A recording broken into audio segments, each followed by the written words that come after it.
Hi, my name's Travis, and I'm going to be sharing with you a story that I like very much called Big Wolf and Little Wolf by Nadine Brune Cosme and Olivier Talek. And I love the drawings in this book.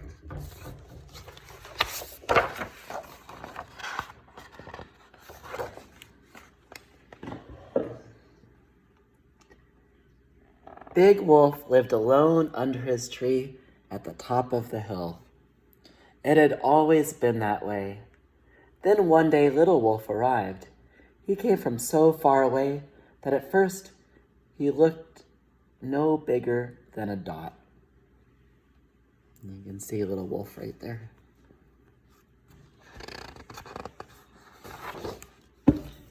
As Little Wolf approached, Big Wolf began to worry that this new wolf was bigger than he. But as Big Wolf climbed up the hill, Big Wolf saw that he was small and felt reassured. He let Little Wolf climb right up to his tree.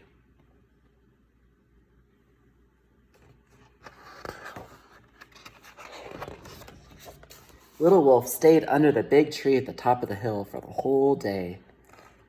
Now there were two wolves under the tree, Big Wolf and Little Wolf. They didn't say a word to one another, but they watched each other out of the corner of their eyes. Their looks were curious, not mean or suspicious at all.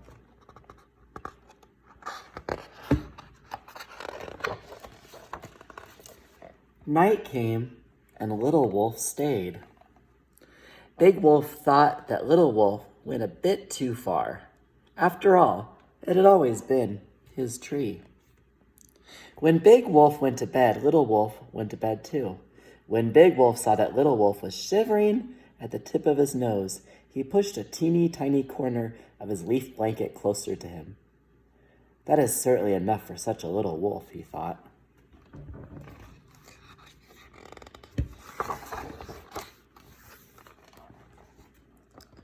In the morning, Little Wolf was still there.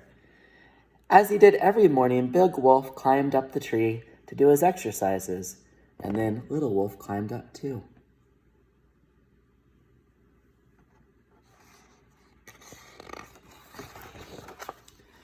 Big Wolf looked at Little Wolf.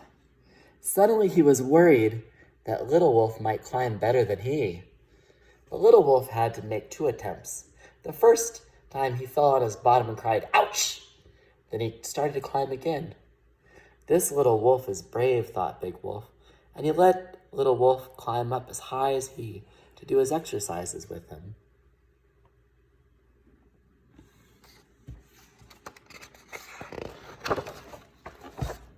Before climbing down, Big Wolf picked some fruit for breakfast. He took a little bit more than usual. Then he prepared his meal. Little Wolf climbed down beside him. He hadn't picked anything. Big Wolf ate. He pushed a plate of fruit toward Little Wolf, and Little Wolf ate.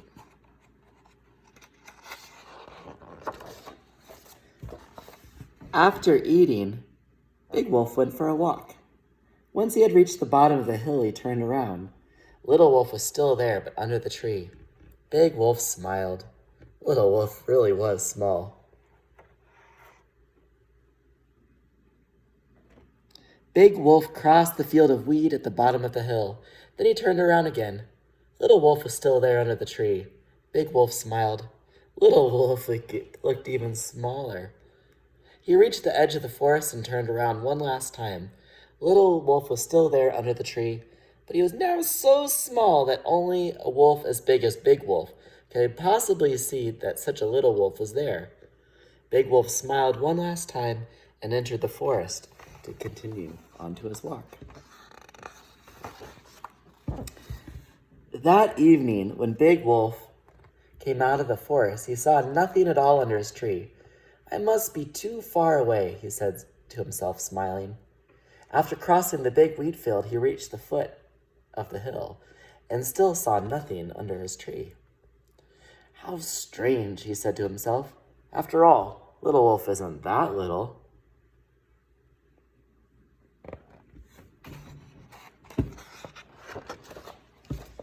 Big Wolf felt uneasy for the first time in his life. Then he climbed back up the hill much more quickly than on all the other evenings. There was no one under his tree, no one big, no one little. It was like before, except that now Big Wolf was sad.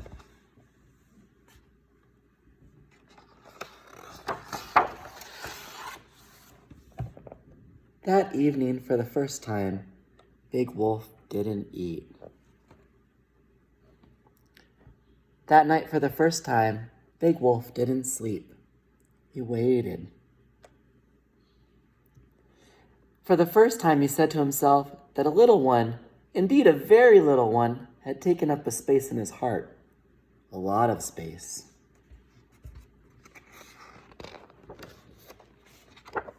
In the morning, just like every morning, Big Wolf climbed up his tree. But for the first time, he did not do his exercises. He looked off into the distance. Big Wolf looked for a long time. In the distance, there was nothing at all. He told himself that he could wait longer, for even a much longer time than he ever would have thought possible.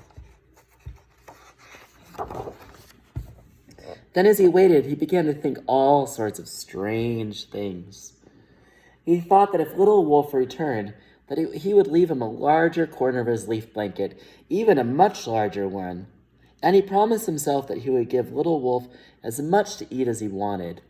He also decided that he would let Little Wolf climb higher than he and follow him through all of his exercises, even the special ones, known only to him.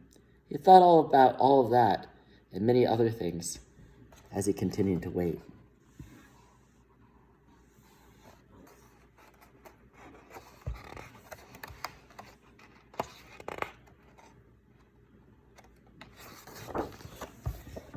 But then in the distance, a tiny dot appeared.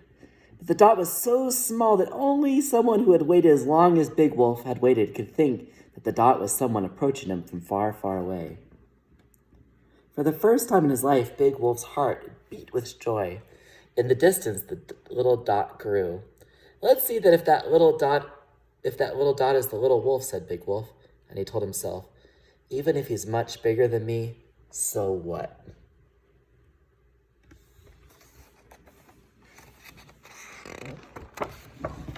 But he wasn't bigger. He was just as little. It was definitely the little one. Little Wolf climbed up the hill and sat down under the tree. Where were you? Asked Big Wolf. Down there, said Little Wolf without pointing. Without you, said Big Wolf in a very small voice. I was lonely.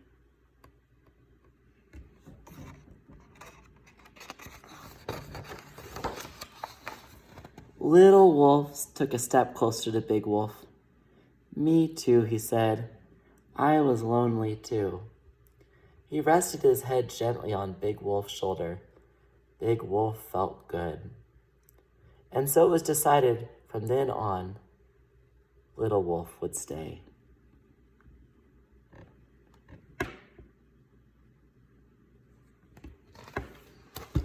Thank you for listening to Big Wolf and Little Wolf. I think it's a really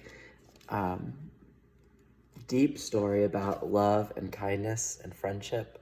And I think there's a lot of different directions you could take this book with in conversations with students. But I think a really good way to think about it too is looking at difference and how difference affects the way we sometimes treat people. And what we might miss if we let difference get in the way of friendship. So I like this book a lot. Thanks.